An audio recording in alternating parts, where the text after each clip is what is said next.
आगे और अब बात कर लेते हैं हमारे अगले टॉपिक की। तो अगला जो विषय है वो है मल्टी कैप फंड और फ्लेक्सी कैप फंड्स में संतुलन। बड़ा सवाल है और सबसे पहले तो यही समझना होगा कि भाई मल्टी कैप फंड्स और फ्लेक्सी कैप फंड्स हैं क्या, इनमें कैसे संतुलन बिठाएं। बहुत सारी चीज़ें हैं कि multi cap flexi cap asset का कम से कम किस तरह का निवेश होना चाहिए और इक्विटी से जुड़े इंस्ट्रूमेंट में इक्विटी और जो निवेश है उसकी फ्लेक्सिबिलिटी क्या होनी चाहिए। बहुत सारे सवाल हैं जिनको समझने की हम कोशिश करेंगे। आर्थिक मंदी के दौरान जोखिम कितना है और किस तरह से आपकी प्लानिंग होनी चाहिए, और इस पर चर्चा के लिए हमारे साथ जुड़ चुके हैं अमोल जोशी जो कि फाउंडर हैं प्लान रूपी इन्वेस्टमेंट सर्विस से, इसके साथ ही पंकज मटपाल साहब जो कि एमडी हैं ऑप्टिमा मनी मैनेजर से। आप दोनों का बहुत बहुत स्वागत। सबसे पहले पंकज सर, मैं आपके पास आना चाहूँगा, ज़रा बताएं ये क्या है ये मल्टी कैप और फ्लेक्सी कैप फंड्स में सबसे बुनियादी फ़र्क। नमस्कार प्रशांत जी। देखिए, दोनों ही डाइवर्सिफाइड इक्विटी फंड्स हैं। फर्क ये है कि मल्टी कैप फंड में large cap, small cap, mid cap तीनों ही तरह के मार्केट कैपिटलाइजेशन वाले स्टॉक्स में 25% एलोकेशन मिनिमम करना होता है। यानी किसी भी वक्त पर एक मल्टी कैप फंड में लार्ज कैप, मिड कैप और स्मॉल कैप सभी तरह के मार्केट कैप वाले स्टॉक्स में एलोकेशन रहेगा। बाकी का जो 25% है वो फंड मैनेजर अपने हिसाब से डिसाइड कर सकते हैं कि कहां पर करना है। जहां तक फ्लेक्सी कैप का सवाल है, यहां पर कंडीशन यह है कि मिनिमम 65% एलोकेशन इक्विटी और इक्विटी रिलेटेड इंस्ट्रूमेंट में करना है, लेकिन यह तय नहीं है कि कितना परसेंट लार्ज कैप में करना है, मिड कैप में करना है, स्मॉल कैप में करना है। तो यहां पर फंड मैनेजर के पास में अच्छी फ्लेक्सिबिलिटी है। अब ऐसे देखा जाए तो ये अच्छी बात है कि फंड मैनेजर के पास फ्लेक्सिबिलिटी है, वो डिसाइड कर सकते हैं अपने हिसाब से किस टाइम पर किस तरह के मार्केट कैप वाले स्टॉक्स में, शेयर्स में ज्यादा इन्वेस्टमेंट करना चाहिए। लेकिन कई बार हमने देखा है कि डिसीजन गलत हो जाते हैं। होता यह है कि मान लीजिए स्मॉल कैप में रैली है और फंड मैनेजर को ऐसा लगा था कि इस वक्त पर शायद यहां पर एक्सपोजर नहीं होना चाहिए और वो रैली मिस कर देते हैं।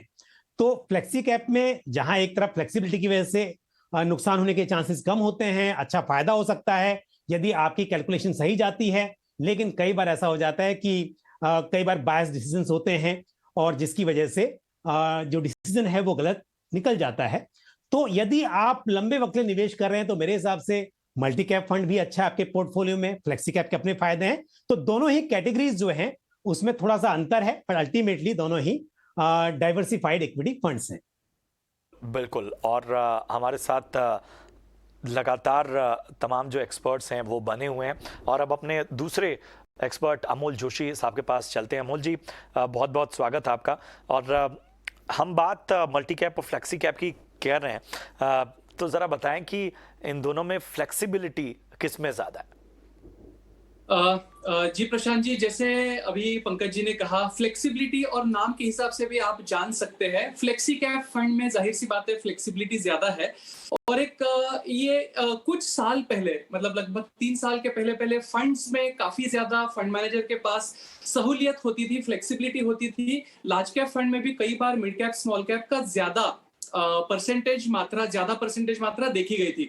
लेकिन after scheme categorisation way back in 2018, लगभग 3-4 साल पहले स्कीम कैटेगराइजेशन होने के बाद में अभी सेबी के रूल्स के मुताबिक ही फंड का कंपोजिशन, जिस फंड में कैटेगरी में फंड आता है उसका कैटेगराइजेशन और उसके अंदर जो इक्विटी की मात्रा डिफरेंट मार्केट कैपिटलाइजेशन के हिसाब से होनी चाहिए वो तय की गई है। लेकिन इसमें एक जिसको ऑनरेबल एक्सेप्शन कहा जाए वो फ्लेक्सी कैप फंड है। As the name suggests, flexi cap fund में फंड मैनेजर के पास लार्ज कैप में, स्मॉल कैप में और मिड कैप में, ये तीनों मार्केट कैपिटलाइजेशन में अपने रिसर्च के हिसाब से, अपने भविष्य को क्या सोचते हैं फंड मैनेजर, उनका रिसर्च क्या कहता है, उस हिसाब से वो अपना डिसाइड कर सकते हैं। तो आपके सवाल का जवाब ये है, फ्लेक्सिबिलिटी फ्लेक्सी कैप फंड में ज्यादा है। एक बात जरूर मैं कहना चाहूंगा, हर फंड के फ्लेक्सी कैप और मल्टी कैप अपने अपने फायदे, नफा नुकसान है। मैं आपको ज्यादा दूर नहीं 2018 में लेके जाना चाहूंगा, जब 2018 के बजट जिसमें इक्विटी में एलटीसीजी पहले 0 था, और उस बजट में वो 10% किया गया। उसके बाद में हमने देखा लगभग 2018 से 2020 के कोविड क्रैश तक मिड कैप और स्मॉल कैप कंटिन्यूअसली डिक्लाइनिंग एक बेयर मार्केट फेज में थे। तो ऐसी कई सारी बेयर मार्केट की phases across the market capitalization आ सकती है। इक्विटी मार्केट ऊपर जाता है लेकिन mid and small caps may not be doing well, तो आपको अपने रिस्क एपेटाइट के अनुसार मल्टी कैप और फ्लेक्सी कैप में चयन करना पड़ेगा। बिल्कुल, बहुत बेहतर तरीके से हमारे दोनों एक्सपर्ट्स ने आपको बताया कि आखिर इन दोनों फंड्स में जो बुनियादी फ़र्क है वो क्या है और दोनों के अपने क्या जो हैं वो फ़ायदे हैं और कहाँ पर दोनों में कमी नज़र आती है और आप बेहतर तरीके से किस तरह से अपनी निवेश की रणनीति बनाएं, उसको बनाने के लिए आपको इन पैरामीटर्स को ज़रूर ध्यान में रखना होगा। और चलिए, बड़ा ही दिलचस्प टॉपिक अगला भी है जिस पर चर्चा बड़ी दिलचस्प होगी। दोनों ख़ास मेहमान हमारे साथ बने हुए हैं। दरअसल जो भारत में लग्जरी कार निर्माता कंपनियां हैं, उनकी चिंता एसआईपी ने बढ़ा दी है। जी हाँ, सुनने में थोड़ा अजीब आपको ज़रूर लगेगा, लेकिन बहुत वोकल होके लग्जरी कार कंपनियों में काम करने वाले या उनके ऑपरेशंस को डील करने वाले लोगों ने बहुत वोकल होके ये कहा है कि भारतीय लोग म्यूचुअल फंड में निवेश कर रहे हैं बल्कि ज़्यादा, और जो लग्जरी कार खरीदने की उनकी उत्सुकता है वो उत्सुकता तक ही है, वो खर्च करने से बच रहे हैं। और डेटा भी दिया गया है कि 15,000 से ज़्यादा लोग एक ख़ास कंपनी की लग्जरी गाड़ियों के बारे में पूछताछ करने पहुंचते हैं, लेकिन 15,000 में से ऑर्डर मिलता है 1,500 का। और देश में 13,500 लोग हैं जो एक लग्जरी कार खरीदना चाह रहे हैं ख़ास ब्रांड की, लेकिन अपनी खरीदारी को टाल रहे हैं और इसको एसआईपी कंपटीशन दे रही है। पंकज मठवाल साहब, मेरे ख्याल से आपने भी ये रिपोर्ट पढ़ी होगी और आपने भी ये बयान सुना होगा। ज़रा सबसे पहले अपनी प्रतिक्रिया दें कि एसआईपी क्या इतना बड़ा फैक्टर हो गया है कि लोग अब लग्जूरियस कारों से मुंह मोड़ रहे हैं? प्रशांत जी, कहते हैं ना कि जब कोई आपके खिलाफ बोलने लगे तो समझ लो कि तरक्की कर रहे हो। तो मतलब एसआईपी की तरक्की हो रही है, नो डाउट। मतलब नंबर्स भी ये कहते हैं कि हमने देखा कि 2016-17 में जहां 3,500 करोड़ की एसआईपी थी, 13,000 करोड़ पर मंथ की एसआईपी बुक है। तो डेफिनेटली यहाँ पे ग्रोथ तो हुई है और ये एक हाउस होल्ड प्रोडक्ट हो गया है। जो एक टाइम पर हम देखते थे कि लोग फिक्स डिपॉजिट में, आज भी नो डाउट कि फिक्स डिपॉजिट का एक बहुत बड़ा मार्केट है, लेकिन अब हर घर में ऑलमोस्ट एसआईपी की बात होती है। एसआईपी में के थ्रू म्यूचुअल फंड्स में इन्वेस्ट होता है, तो नो डाउट कि यहाँ पर काफी तरक्की हुई है। और ये शायद उनको अब ऐसा लग रहा होगा कि लोग ईएमआई पे करने की बजाय लोन लें, लग्जरी गाड़ी बाई करें और उसके लिए ईएमआई पे ना करके और एसआईपी में इन्वेस्टमेंट कर रहे हैं। और नो डाउट कि इंडिया में ये बात तो तय है कि सेविंग्स के बारे में लोग काफी जागरूक हैं। बस ये अंतर था कि पहले एक तो इन्वेस्टेबल सरप्लस भी उतना ज्यादा नहीं होता था और साथ ही म्यूचुअल फंड्स के बारे में अवेयरनेस नहीं थी। लेकिन जिस तरह से अवेयरनेस क्रिएट हुई है तो डेफिनेटली अब काफी इन्वेस्टर्स म्यूचुअल फंड्स की तरफ रुख कर रहे हैं और एसआईपी बुक बढ़ रही है। तो शायद ये लग्जरी कार कंपनी को चिंता शायद दे रही होगी। बिल्कुल बिल्कुल। अमोल, आप क्या कहेंगे? क्या ये परिस्थितियां कोविड ने बदली हैं या लोग वाकई, अगर हम केवल म्यूचुअल फंड्स को देखें तो क्या इनके बारे में अवेयरनेस जो है वो ज़्यादा हो गई है और छोटे छोटे शहरों में हर सेक्टर में काम करने वाले लोग जो है वो अब एसआईपीज़ में इन्वेस्ट करना अपनी पहली प्राथमिकता समझ रहे हैं? जी प्रशांत, मैं यहाँ पे जरूर कहना चाहूंगा, आपने ये जो मुद्दा है, ये जो विषय है, इसकी बिल्कुल नब्ज पकड़ ली है। ये बिल्कुल कोविड के दौरान आपको और हमें सबको याद है कि एक तरह का एक डिजिटल रेवोल्यूशन सा हो गया था। हमारे पास ऑलरेडी जैम ट्रिनिटी, जनधन, आधार, मोबाइल, ये सारी चीजें हमारे पास पहले से मौजूद थी, लेकिन इसका जिसे कहते हैं परकोलेशन टू द बॉटम, ये नहीं हुआ था। लेकिन कोविड के बाद आपने तुरंत ये देखा कि सब्जी वाले के पास 60 रुपीज देने के लिए भी आप क्यूआर कोड से आप उनका 60 रुपीज का भुगतान कर सकते हैं और वहां से ले जाके ऑनलाइन केवाईसी करके बिल्कुल 10-15 मिनट में आप म्यूचुअल फंड में निवेश कर सकते हैं। तो ये बिल्कुल lowest of the lowest level से लेके एक फाइनेंशियल प्रोडक्ट जिसे थोड़ा प्रीमियम भी कहा जा सकता है, अपना पर कैपिटा इनकम $2,000 प्रति वर्ष है, उस हिसाब से म्यूचुअल फंड थोड़ा अवेयरनेस है, वही लोग करते हैं। इसको अगर आप जानकारी रखें तो ये इंफॉर्मेशन एक्सप्लोजन, उसके साथ में डिजिटाइजेशन, ये जो सारा हुआ है, उसकी वजह से एसआईपी ने काफी जोर पकड़ा है। और कुछ अगर नंबर आप और मैं जानते हैं, लगभग एसआईपी पिछले कई महीनों से 12,000 और पिछले महीने में खास करके 13,000 करोड़ रुपए प्रति माह के दर से इंडियन सेवर्स सेव कर रहे हैं। और जैसा कि मेरे को पैनलिस्ट ने भी कहा, इंडिया एक सेवर्स की कंट्री हम इसे मानते हैं। एक थोड़ा सा ये विषय से थोड़ा हटके है, कुछ दिन पहले एक रिपोर्ट और भी आई थी, Indian housewives are biggest holders of gold. तो गोल्ड किसी भी कंट्री की रिजर्व बैंक में सबसे ज्यादा नहीं है, वो सबसे ज्यादा है भारत की जो महिलाएं हैं उनके पास सबसे ज्यादा है। और इसमें मैं बिल्कुल आश्चर्य की बात नहीं है कि लोग एसआईपी में सबसे पहले निवेश करके अपने भविष्य के बारे में, अपना भविष्य सुधारने की कोशिश कर रहे हैं। मे भी अपने बच्चों का एजुकेशन कॉर्पस क्रिएट कर रहे हैं, मे भी अपनी रिटायरमेंट किटी बना रहे हैं, और शायद वो जरूरतें पूरी होने के बाद ही लग्जरी कार्स की तरफ वो रुख करेंगे। लेकिन it is good for investors कि अगर अपनी जो इंपॉर्टेंट जरूरतें हैं उसे पहले पूरा करें और उसके बाद में जरूर लग्जरी की तरफ ध्यान दें। बिल्कुल बिल्कुल, तो ये एक बड़ा बदलाव नजर आया। पंकज सर, एक चीज़ मैं समझ रहा हूँ, और आंकड़ों की भी हम अब बात कर रहे हैं, तो इसमें जो आंकड़े बता रहे हैं वो ये कह रहे हैं कि ये ग्रोथ सामान्य ग्रोथ नहीं है। एसआईपीज़ की जो ग्रोथ हमें नजर आ रही है ये सामान्य ग्रोथ नहीं है। फैक्टर्स क्या देखते हैं? दो तीन बहुत बड़े इसके कारण हैं। एक तो यह है कि अवेयरनेस बढ़ने से लोगों को ये बात मालूम है कि अब जिस तरह के रिटर्न्स आपको ट्रेडिशनल प्रोडक्ट्स में मिलते हैं, ऊपर से पोस्ट टैक्स रिटर्न्स की बात करें तो शायद इन्फ्लेशन को बीट करना मुश्किल हो जाता है। आपके जो भविष्य की जरूरतें हैं, जो फाइनेंशियल गोल्स हैं, उनको अचीव करना उस तरह के इन्वेस्टमेंट से मुमकिन नहीं है। तो जैसे जैसे अवेयरनेस बढ़ेगी, इस तरह के जो फाइनेंशियल प्रोडक्ट्स हैं उसमें इन्वेस्टमेंट बढ़ेगा, और जो बढ़ रहा है, तो एक ये कारण है।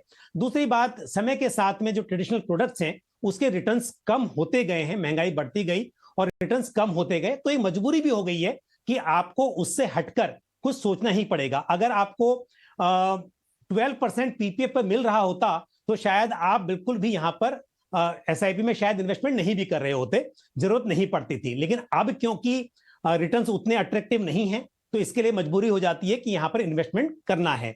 और साथ ही क्या है कि अब इनकम बढ़ रही है, जिसकी वजह से इन्वेस्टेबल सरप्लस भी लोगों के पास काफी है। वो भी कारण है कि आपका पैसा मार्केट में और ज्यादा आ रहा है। और तो सभी बातें हैं, जागरूकता भी है और जरूरत भी है। बिल्कुल, जागरूकता और ज़रूरत दोनों मिलकर जो है वो एसआईपीज़ का जो बाज़ार है वो बड़ा करने में मदद कर रहे हैं। और जाहिर सी बात है कि इन सब के बीच में सवाल उठता है कि जो परंपरागत निवेश है, जो ट्रेडिशनल इन्वेस्टमेंट के तरीके थे, चाहे वो एलआईसी में इन्वेस्टमेंट होता था, एफडी होता था, पीपीएफ है, इसकी तरफ रुझान कम क्यों हो रहा है? अमूल, आप जवाब देना चाहेंगे? जी जरूर, इसकी तरफ रुझान इसलिए कम हो रहा है, दो तीन चीजें हैं। एक तो इंडियन हम सेवर भी है, लेकिन एक एंटरप्रेन्योर स्पिरिट भी हमारे सबके बीच में है। तो मैं ये कहना चाहूंगा कि लोगों को 5-6% में, अगर आपको अर्ली 90s का समय, जो भी अर्ली 90s में का समय जिनको याद होगा, उनको जरूर याद होगा कि एफडी के बैंकों में बोर्ड लगते थे, 5 years 1 month में डबल या 5.5 years में डबल। अगर उसको आप सिंपल रूल ऑफ 72 पता करते हैं तो लगभग वो इंटरेस्ट रेट हो जाता है 12 से 14%। उस टाइम महंगाई भी 9 से 10% प्रतिशत के हिसाब से महंगाई की दर हुआ करती थी, और एफडी पीपीएफ आपको 12-14% के आसपास एक लिमिटेड समय के लिए आपको उस तरह का रेट दिखाई दिया करता था। अब लोगों को वो, मानिए या ना मानिए, एक लोगों के मन में रहता है कि एक डबल डिजिट रिटर्न नाम की एक चीज है, उसका काफी अट्रैक्शन रहता है। डबल डिजिट यानी 10% या उससे ज्यादा।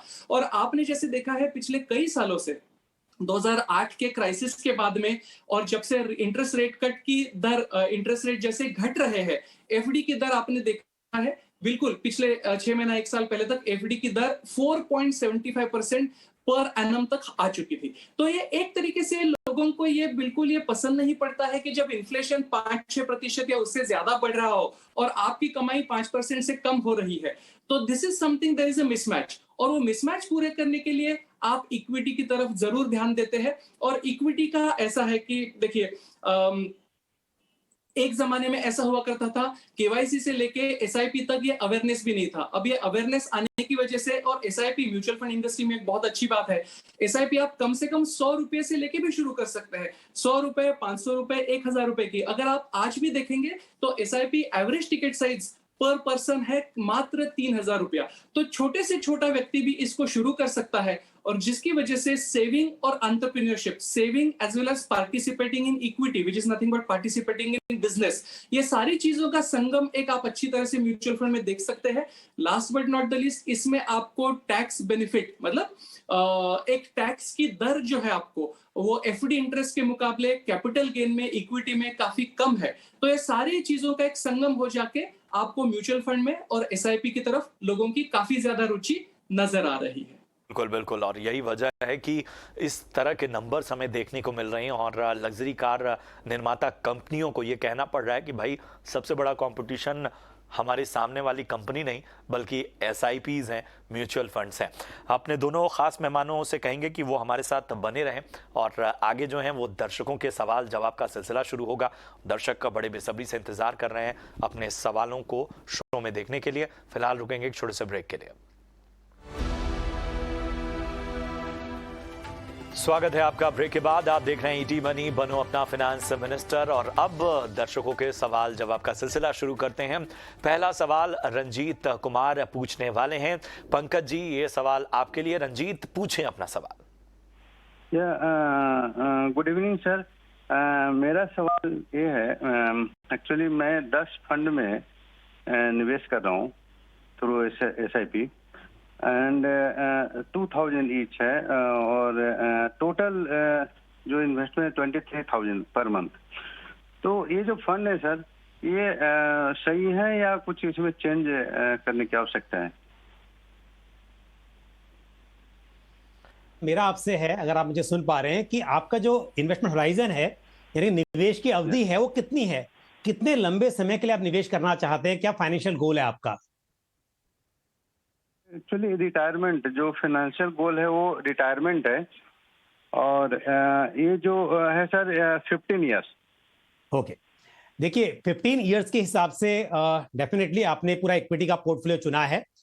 लेकिन मैं बता दूं कि आपने यहाँ पर लार्ज कैप फंड में ज्यादा निवेश किया हुआ है, और जो आपके पास बाकी फंड है, जैसे कि Canara Robeco blue chip equity fund, वो तो लार्ज कैप है ही। Mirae asset large cap fund है। उसके अलावा जैसे कि Parag Parikh flexi cap fund है, उसका एक्सपोजर भी लार्ज कैप में है। उसके अलावा आपके पास में जैसे कोटक इक्विटी अपॉर्चुनिटीज है, उसका एक्सपोजर भी लार्ज कैप में काफी है। तो यानी कि लार्ज कैप में आपने बहुत ज्यादा एक्सपोजर लिया हुआ है।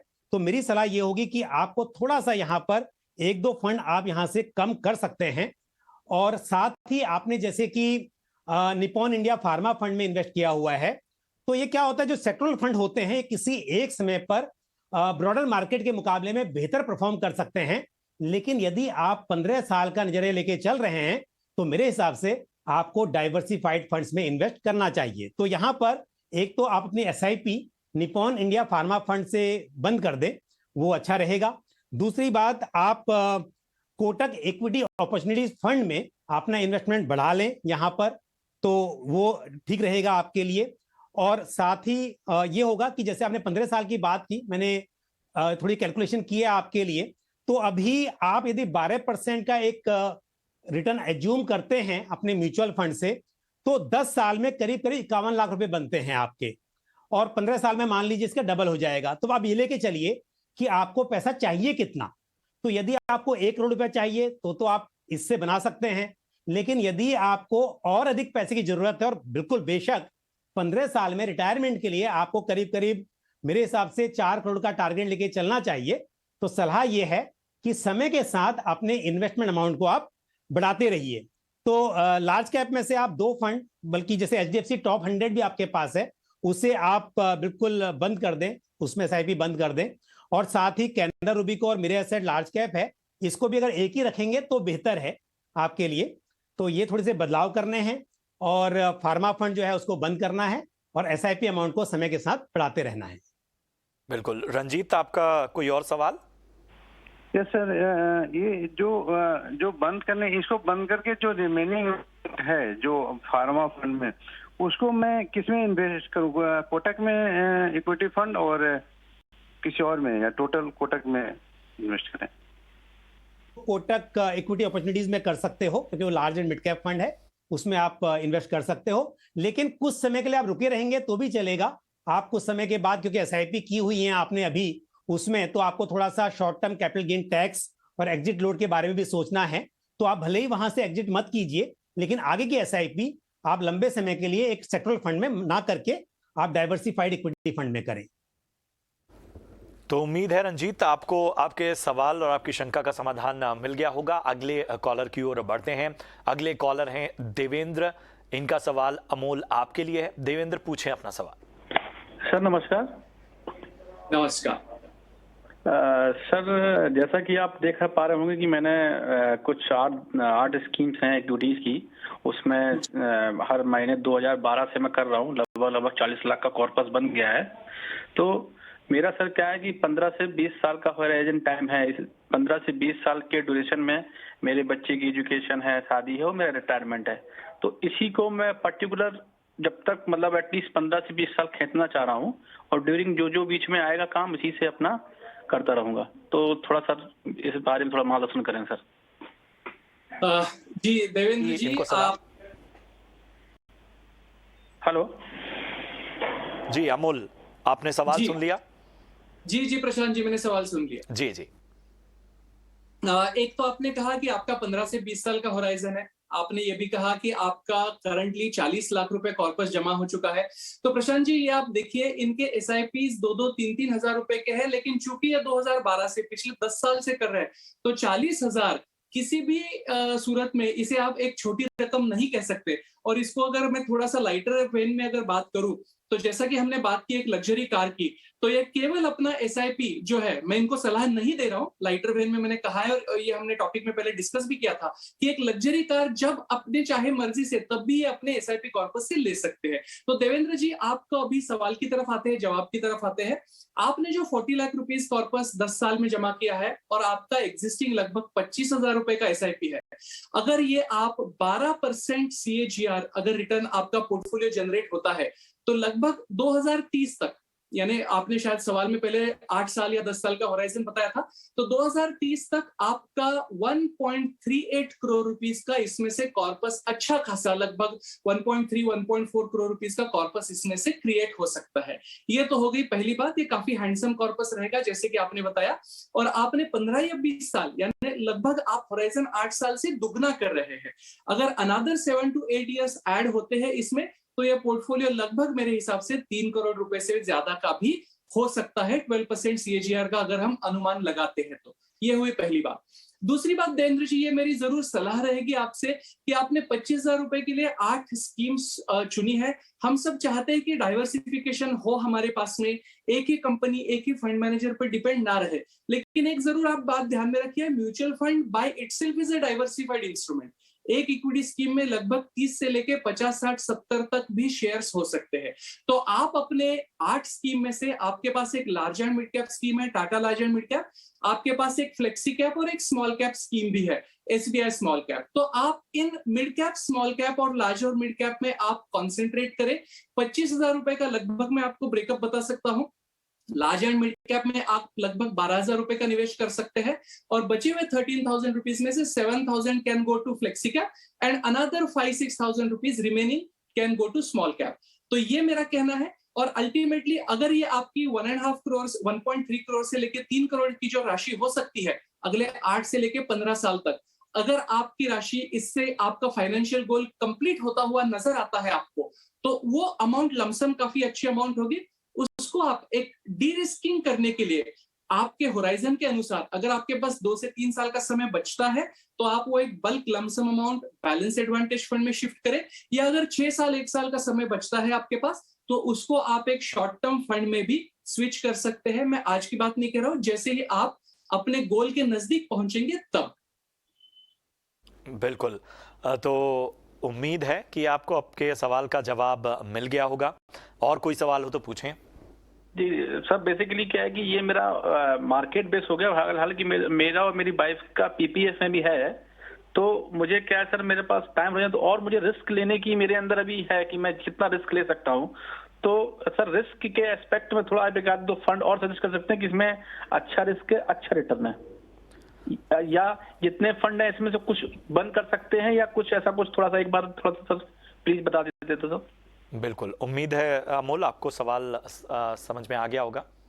जी जी, समझ में आ गया। एक जरूर इसका एक फॉलोअप सवाल पूछना चाहूंगा। आपने कहा आपका पीपीएफ भी चल रहा है, क्या मैं जान सकता हूँ मंथली आपका और वाइफ का मिला के पीपीएफ में लगभग कितनी अमाउंट जाता होगा पर मंथ? मतलब सर ऐसा कोई फिक्स नहीं है, बट अभी तक पीपीएफ में भी 10 लाख का कॉर्पस हो गया है दोनों लोगों को मिला के। जी, मैं एज्यूम करता हूं कि आप दोनों मिला के पूरी 1.5 लाख की मात्रा पीपीएफ में अगर कंप्लीट करते हैं तो लगभग आपका महीने का पर पर्सन 12,500 रुपए का भुगतान होता है। दो लोगों का मिला के 25,000, तो आपका 25,000 इक्विटी में है, 25,000 पीपीएफ में है। इसे आप 50-50 पोर्टफोलियो कह सकते हैं। तो आप इस डेट का भी काफी अच्छी मात्रा है आपके पास अगर महीने का 25,000 जाता है तो। अगर इसको ध्यान में रखते हुए मैं ये कहना चाहूंगा, अगर आप रिस्क की बात करें तो इस फॉलोअप क्वेश्चन का मेरा जवाब ये रहेगा, आप मिड कैप और स्मॉल कैप स्कीम ऐड कर सकते हैं इसमें।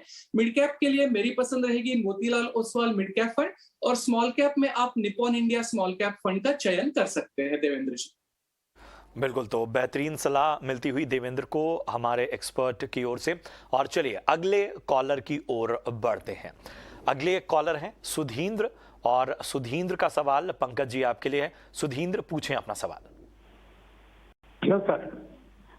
जी पूछें अपना सवाल। हम इसके Nippon India small cap pharma fund एक है, निप्पॉन इंडिया, बाद में निप्पॉन इंडिया इसका मल्टी कैप 1,000 रुपए 15 दिन में, बाद में HDFC small cap and HDFC small cap and HDFC pharma fund, mid cap fund HDFC जी। एक हफ्ते का है, एक 15 दिन का है। दोनों लिक्विड में डाल दिया, वो ऑटोमेटिकली शिफ्ट होता है वो। जी हेलो सर। जी जी जी हम 627 तक रहेगा, इतना ही 2027 तक इतना ही रहेगा। बाद में हम सब क्लोज कर रहे हैं कि 30 तक सब भी क्लोज करने रहता है हमारा। ठीक है। पंकज जी, इनका सवाल है कि निप्पॉन इंडिया लो ड्यूरेशन फंड में महीने में 2 बार निवेश इन्होंने किया। Nippon India multi cap fund में महीने में 2 बार 1,000 का निवेश किया। HDFC लो ड्यूरेशन फंड में महीने में 2 बार 1,000 का निवेश किया, और निवेश से 2026 तक 7 लाख का लक्ष्य है। क्या इनके निवेश की रणनीति ठीक है? बाकी डिटेल्स आपके पास हैं। देखिए, पहली बात तो यह है कि आप STP कर रहे हैं, इसको हम बोलते हैं सिस्टमेटिक ट्रांसफर प्लान, जहां पर आपने एक डेट ओरिएंटेड फंड में पहले निवेश किया हुआ है, यानी कि लो ड्यूरेशन फंड जो है वो डेट फंड है, वहां पर निवेश करके वहां से आप स्विच कर रहे हैं इक्विटी फंड में। तो ये अच्छी स्ट्रेटेजी होती है STP, लेकिन आपका जो नजरिया है वो बहुत ही छोटा है। आप बोल रहे हैं कि 2026 तक आप इन्वेस्ट करेंगे, और आपने जो फंड चुने हैं वो काफी रिस्की हैं। पहली बात, जैसे स्मॉल कैप फंड है, स्मॉल कैप पर मेरी राय तो यह है कि आपका 10 साल या उससे लंबा यदि नजरिया हो निवेश का, तब आपको स्मॉल कैप फंड अपने पोर्टफोलियो में शामिल करने चाहिए। 4 साल के हिसाब से तो बिल्कुल भी नहीं। और साथ ही जो आपके पास फार्मा फंड है वो भी क्योंकि सेक्टर ओरिएंटेड है, एक सेक्टोरल फंड है, सेक्टोरल फंड में भी आपको निवेश नहीं करना चाहिए मेरे हिसाब से। उसके बजाय आपको डाइवर्सिफाइड फंड में करना चाहिए था।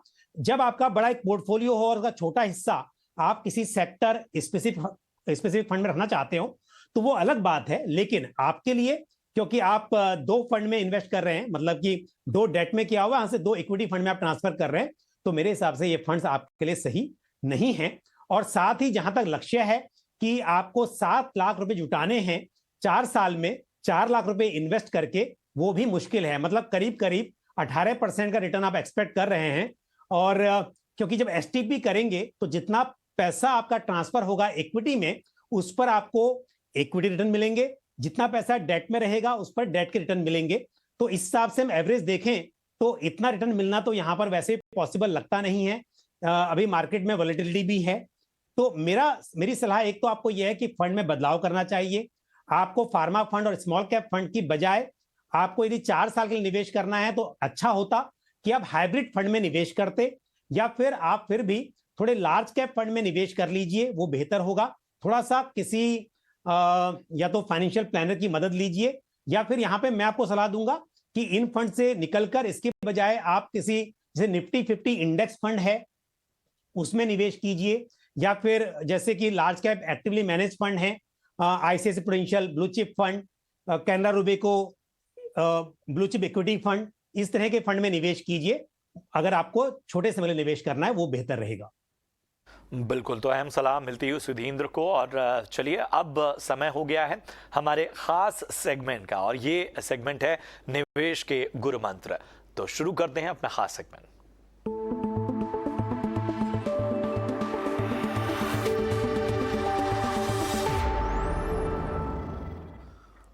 तो हमारे दोनों खास एक्सपर्ट तैयार अपने अपने निवेश के गुरु मंत्र के साथ। सबसे पहले मैं आना चाहूंगा पंकज सर, आपके पास क्या है आपके निवेश के गुरु मंत्र?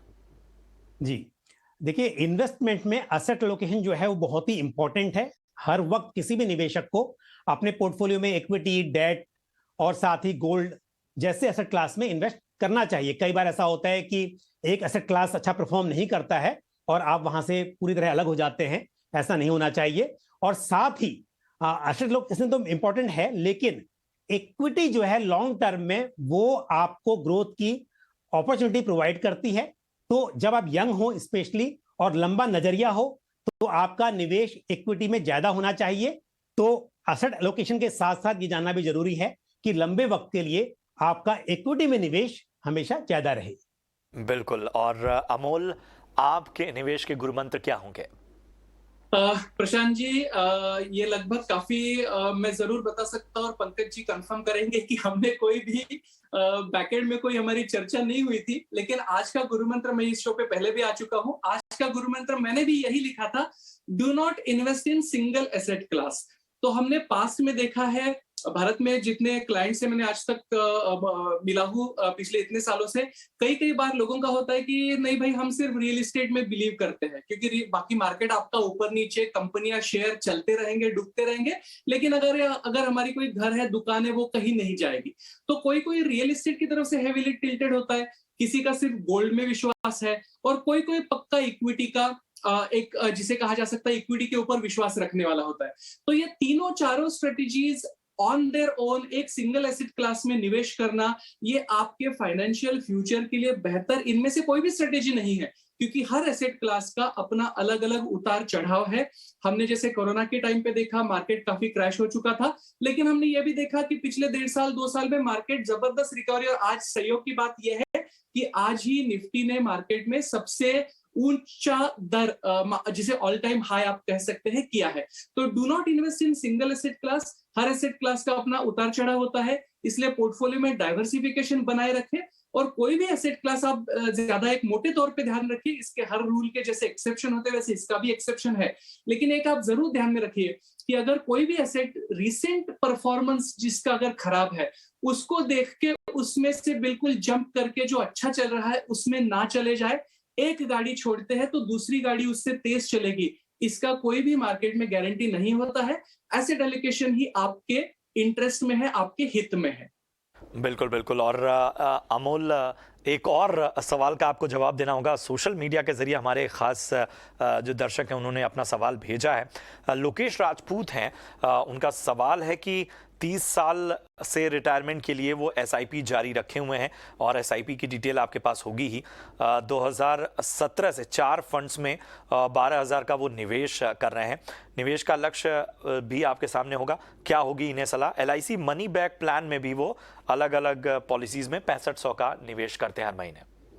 जी जरूर, ये इनके डिटेल्स हमारे पास है। इनका 12,000 रुपए प्रति माह का एसआईपी चल रहा है। अगर आप, और ये 30 साल की उम्र से अपना इन्वेस्टमेंट कर रहे हैं 2017 से, अगर रिटायरमेंट की अवधि में 58 या 60 एज की अगर मैं पकड़ सकता हूं, तो लगभग इनका इन्वेस्टमेंट होराइजन 30 उम्र से लेके 58-60 तक, 25 से 30, 28 से 30 साल का इनके पास होराइजन है। अगर 12,000 रुपए की एसआईपी 12% CAGR से अगर इनको ग्रोथ करती है तो इनके पास 28-30 साल के बाद लगभग 3.69 करोड़ 3.70 करोड़ के आसपास की राशि हो सकती है। 12% मैंने लिया है, यहाँ पे प्योर इक्विटी पोर्टफोलियो है इनका, इसलिए अगर मैं थोड़ा इनके 2 करोड़ कॉर्पस रिक्वायरमेंट से तो काफी ज्यादा, लगभग 70% ज्यादा की राशि आती है। लोकेश जी, मैं ये भी आपको बताना चाहूंगा कि अगर आपको ये पोर्टफोलियो आपका 10% CAGR से भी अगर ग्रो करता है तो आपका 2.49 यानी लगभग आपका 2.5 करोड़ रुपया आपके रिटायरमेंट तक हो सकता है। मैं जरूर आपको बधाई देना चाहता हूं, आपके 12,000 रुपए के एसआईपी से आपका 2 करोड़ रुपीस का टारगेट काफी रियलिस्टिक है, अचीव हो जाएगा। लेकिन आपकी उम्र को देखते हुए आपकी आमदनी जैसे बढ़ती है, अगर आप टॉपअप या एडिशनल एसआईपी की इन्वेस्टमेंट करते रहते हैं तो यही पोर्टफोलियो रिटायरमेंट आपकी या तो मच अहेड आप कर सकते हैं, रिटायर हो सकते हैं, या तो इसी पोर्टफोलियो की अधिक राशि जो जमा होगी आप इसको दूसरे फाइनेंशियल गोल्स, आपके लाइफ गोल्स मीट करने के लिए भी इसका इस्तेमाल कर सकते हैं। आपका कॉर्पस काफी रिटायरमेंट की रिक्वायरमेंट से काफी ज्यादा बड़ा हो सकता है आपकी लंबी अवधि को ध्यान में रखते हुए। बिल्कुल, तो लोकेश आप को बेहतर सलाह मिलती हुई बहुत बहुत शुक्रिया करेंगे अमोल जी आपका। इसके साथ ही पंकज सर आपका भी बहुत बहुत धन्यवाद शो में जुड़ने के लिए और हमारे दर्शकों के सवाल जवाब का सिलसिला जो है बहुत ही दिलचस्प रहा, उसका जवाब देने के लिए, उसके साथ ही तमाम मुद्दों पर भी विश्लेषण करने के लिए। फिलहाल इस शो में इतना ही, दीजिए इजाजत। आप देखते रहिए ET Now स्वदेश। नमस्कार।